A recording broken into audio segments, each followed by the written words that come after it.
Tatay, halika nga. Ikaw ba ang kumuha ng 1,000 sa pantalong ko? Ano po sabi niyo, Tay? Ang sabi ko, ikaw ba ang kumuha ng 1,000 sa pantalong ko? Ano po, Tatay? Hindi ko po talaga kayo marinig, Tay eh. Palit po kaya tayo ng pwesto. Sige, balik tayo ng pwesto. Ikaw ang magtanong sa akin. Tatay, saan po ba kayo pumunta ng kasama niyong chicks kahapon? Ano sabi mo, anak? Ang sabi ko, Tatay, saan po kayo nagpunta ng chicks niyong kasama kahapon? Ano ulit, anak? Talagang hindi kita marinig eh. Tama ka nga, anak. Nakakabingi nga dito. Oh, eto 1,000. Mag-mall ka muna.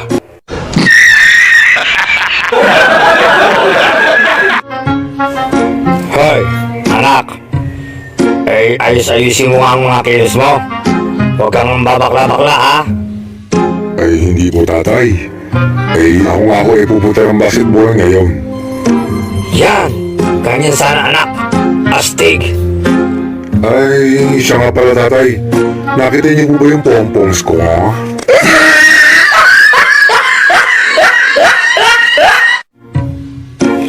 Tatay, buntis po ako. Hindi ka buntis. Tigilan mo ko. Tatay, nasusuka po ako. Sinabi lang hindi ka buntis eh. Tatay, gusto ko ng maasim. Buntis nga po ako. Hoy, Diego. Tigilan mo ko, ha?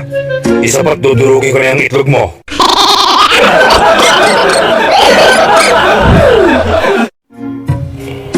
Dad, alam mo ba, ang damot ng kaklase ko. Bakit naman, anak? Hindi po ako in-invite sa buro ng ama niya. Hindi tuloy ako nakakain ng biskwit at candy sa kape. Hindi ko rin siya iimbitahin. Salami mo, Dad. Buwis kang bata kaya. Lumayas ka nga dito. At baka ikaw ang paglamayan. Wisit! Isang kabayo ang labas ang sex organ.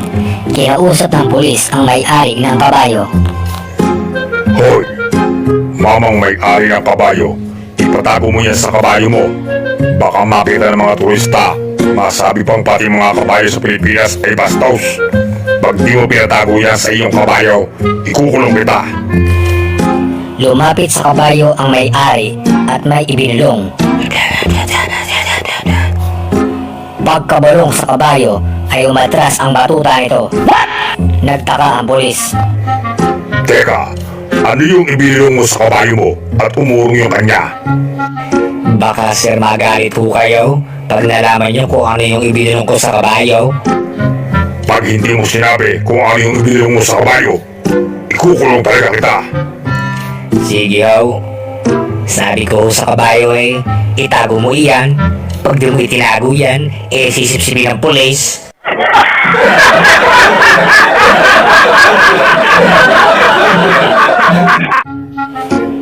Dad, ayoko na talaga sa bahay na to. Lalayas na ako. Lahat na lang ng ginagawa ko mali sa inyo. Wala na akong ginawang maganda sa inyo. Puro mali. Hindi niyo talaga ako mahal. Puro mali na lang nakikita niyo. Wala nang tama. Anak, nagkakamali ka dyan. Oh, kita niyo na. Mali na naman ako.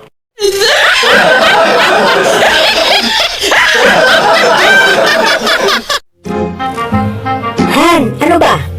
Isang linggo na tayong kasal. Wala pa rin nangyayari sa atin. Pasensya ka na, mahal. Kasi lagi akong pagod sa trabaho. Sige ka. Pag ayaw mo talaga, maghahanap na ako ng ibang lalaki. Sige Han. Okay lang. Gawin mo ng dalawa, ha? Tig-isa tayo, Han.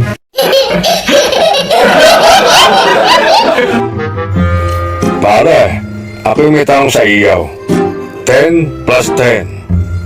Naku pare, hindi ko alam iyan. Ano ko ba naman, pare? Napakadali lang Di mo ba masagot? Alam mo, pare, papatayin ka ng kabubuhan mo. Gayong ka? Sige, ako naman ang magtatanong sa iyo. Kung sakali makakita ka pare ng 1,000 at 500 tsaka liye, alin ang pupulutin mo? Syempre pare yung 1,000. Mali pare. Pwede mo naman pulutin pareho. Hala ka pare, papatayin ka ng katangahan mo.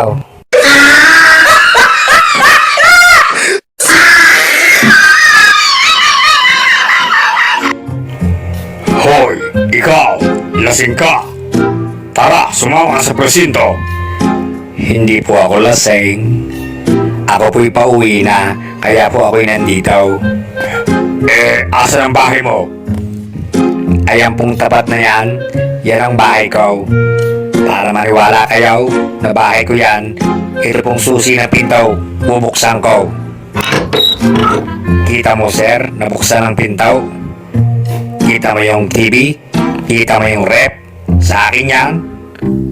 Para mas maniwala kayo sir na akin tong bahay na ito ang susi ng aking kwarto, bubuksan ko. Kita mo, nabuksan ang kwarto.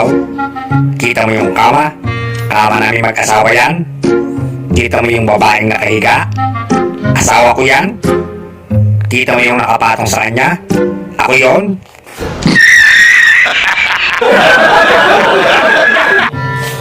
Lulukuhin ko yung mister ko. Magpapanggap ako ng prosti dito sa kanto natin. Nagpunta ng kanto si Mrs. at nang dumaan ang mister niya. Psst! Pogi! Hi! Available ako ngayon. Pwede ka ba? Ayoko sayaw. Hindi kita type. Kamukha mo yung misis ko.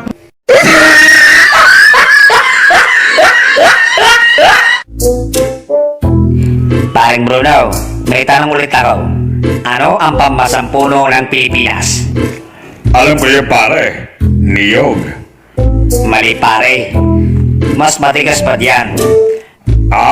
Alam ko na pare. Niyog!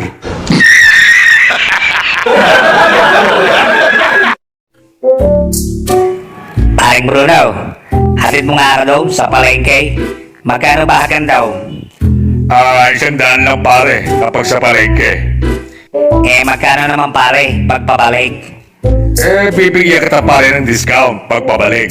50 na lang. Ganun ba pare? Sige, ibalik mo na lang ako doon sa palengke.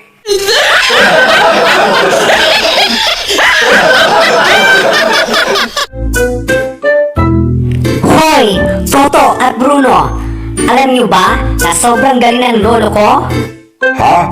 Paano mo naman nasabi, Bebang? Alam niyo ba yung South China Sea? Oo naman, bakit? Siya ang humukay noon. Ay sus, wala naman yan sa lolo ko. Alam niyo ba yung Pacific Ocean? Siya ang humukay noon. Ay nako. Wala naman pala binatbat yung mga lolo niyo sa lolo ko eh. Alam niyo ba yung Dead Sea? Oh, bakit? Siya ang pumatay noon.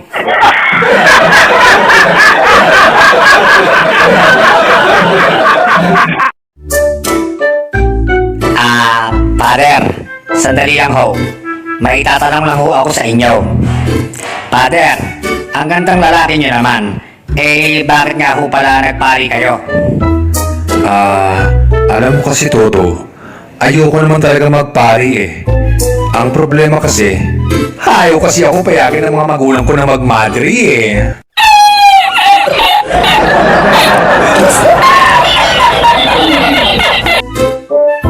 Paring Toto, ano ba yung sex?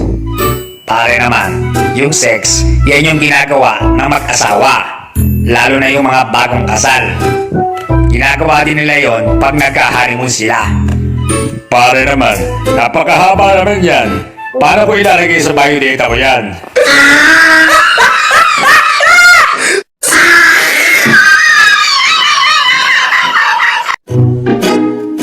Pare, may tanong lang ako. Ano na naman yan pare? Baka kalokohan naman yan.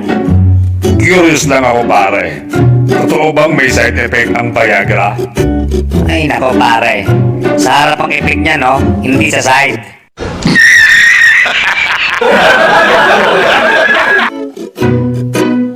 Nagsisiksikan ang tatlong magkaibigan sa isang kama. Uy, Bebang, Bruno, hindi na tayo kasya dito sa kama. Magbukas nga tayo ng isa. Ikaw, Bruno, Oh, baba ka na.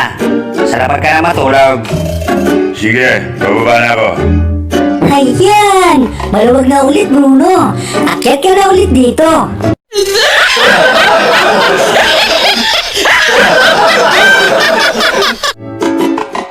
Hoy! Ikaw, Toto! Nananaginip ka na naman kagabi, ano? May binabanggit kang pangalan. Sino yung sweetheart sa panaginip mo? Ah, si Sweetheart. Siya yung manok na pula na bet ko sa sabong. Aray, ba't mo naman ako sinantok, Bebang? Tumawag kagabi yung manok mo.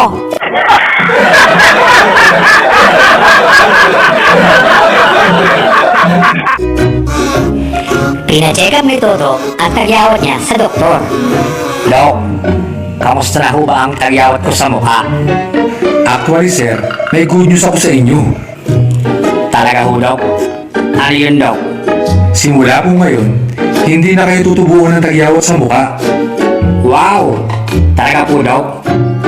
Oo, kasi wala nang space.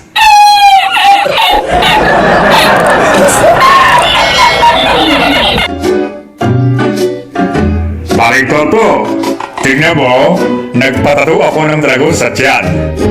Di ba ang astig? Ay, pare. Kaya lang bakit sa tiyan? Di ba dapat sa dibdib para mas magandang tingnan? Paano naman makikita yung tattoo ko sa dibdib? Nakabra ko, no?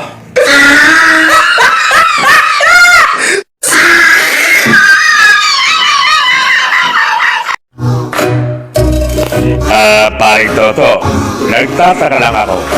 Bakit kaya maalat ang tubig dagat? Pare naman, talagang maalat ang tubig dagat para di madaling mapanis ang mga isda.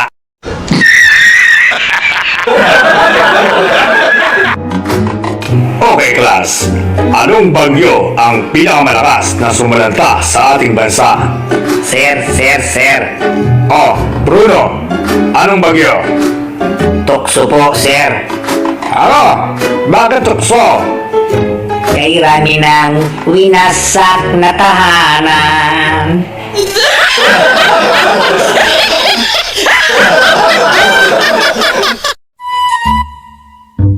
Parang Bruno! Uy, pare Toto, bakit ang saya-saya mo? Tumama ako sa loto. Maggayak-gayak ka na. Wow! Talaga pare? Teka pare, saan tayo pupunta? Wala akong pakialam. Basta lumayas ka na.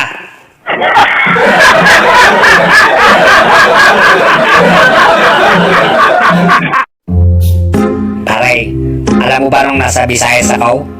Nakita ko yung barkaw ipinasok sa tren. Marco, ipinasok sa tren. Ay, wow. Tapos yung tren ipinasok sa jeep. Yung tren, ipinasok sa jeep. Wow. Ngayon pare, eto tanong. Alin ang malaki dun sa tatlo? Eto yung jeep, Hindi. yung tren. Hindi rin. Eto yung barko. Hindi rin pare. Abay, puro ka hindi. Nasabi ko ng lahat eh. Ikaw, ano ang mas malaki sa tatlo? Di mas malaki ang katangahan mo. Paano kakasya ang barko at tren sa jeep?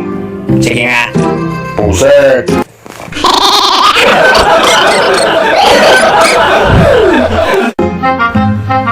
Anak, bigyan mo nga ako ng sigarilyo doon sa may tindahan. Ayoko po, tatay. Tinatamado ako. Nakatong batang ito.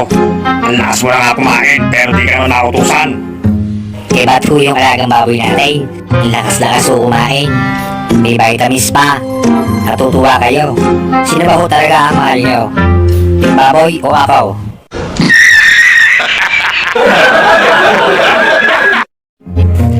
Pare, ano ba yung English ng mabaho ang hininga? Don't talk to me. Puset, loko ka talaga pare. Ay, yung baho ng hininga mo eh. Puset, Amoy putok. ay loko ka talaga pare. Dapat sa iyo eh gumamit ng Rexona. Rexona, sa kilikili lang yung pare ah. Alay, ang bunganga mo may anghit Bukod sa Rexona, ikaw ay gumamit din ng Tollgate. Anong tollgate? Baka Colgate. Tollgate? Bakit tollgate? Sa expressway yun Tollgate? Alay, dapat sa bunganga mo pasagasaan ang maalis ang amoy. Buset!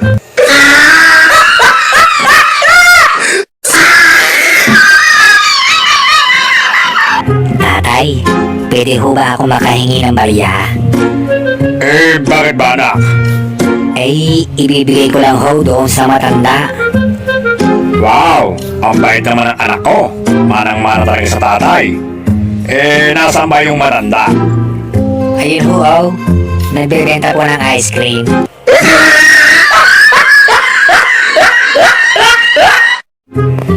Pare, may tanong ako sa iyo tungkol sa sasakyan.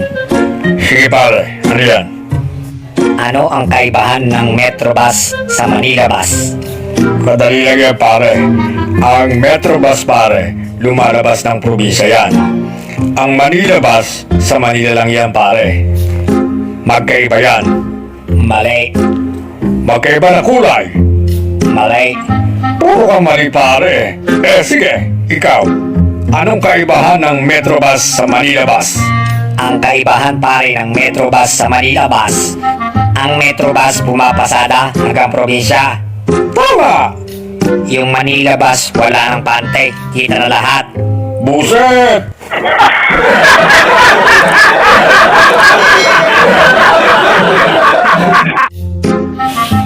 Si Toto at Bruno kumain sa Eat All You Can. Pare, ayoko na. Busog na ako Ano ka ba naman pare? Ubusin mo nga yan. Hindi mo ba alam na napakaraming nagugutom na tao sa buong mundo? Oh, tapos pare, pag ba inubos ko to mabubusog sila, ganon.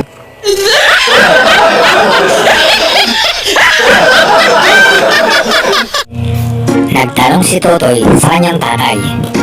Tatay, ano ho baga ang pinagkaiba ng confident at confidential? Anak, madali lang yan. Ikaw, anak kita. Confident ako dyan. Yung kaibigan mo si Desio doon sa kabila, anak ko rin. Confidential yun.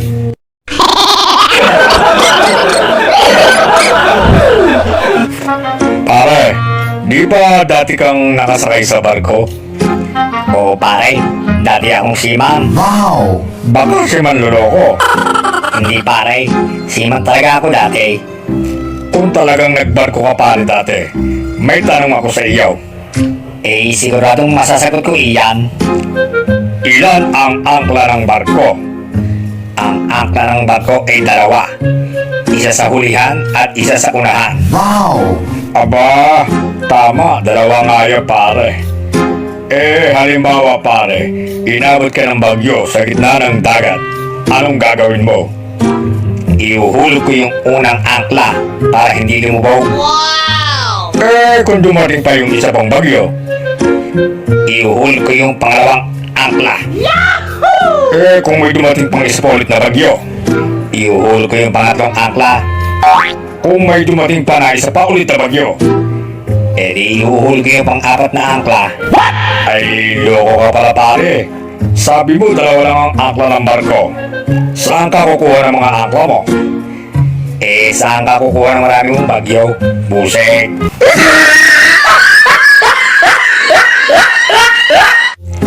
Nanay, may tanong ho ako sa inyo. Ano ba yan, bata ka? Naglalaba ako rito Nanay, sabi ng teacher ko, ang ina daw po ay ilaw ng tahanan. Ano naman po ba ang tawag sa ama? Ay nako, sabihin mo sa teacher mo, ang ama ang tagapundi ng ilaw.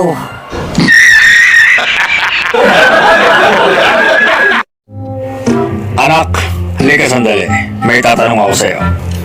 Ano po yun, tatay? Ano ba tong letter F sa card mo, ha? Tatay, fasado po ibig sabihin yan, tay. Fasado. Akala ko perfect.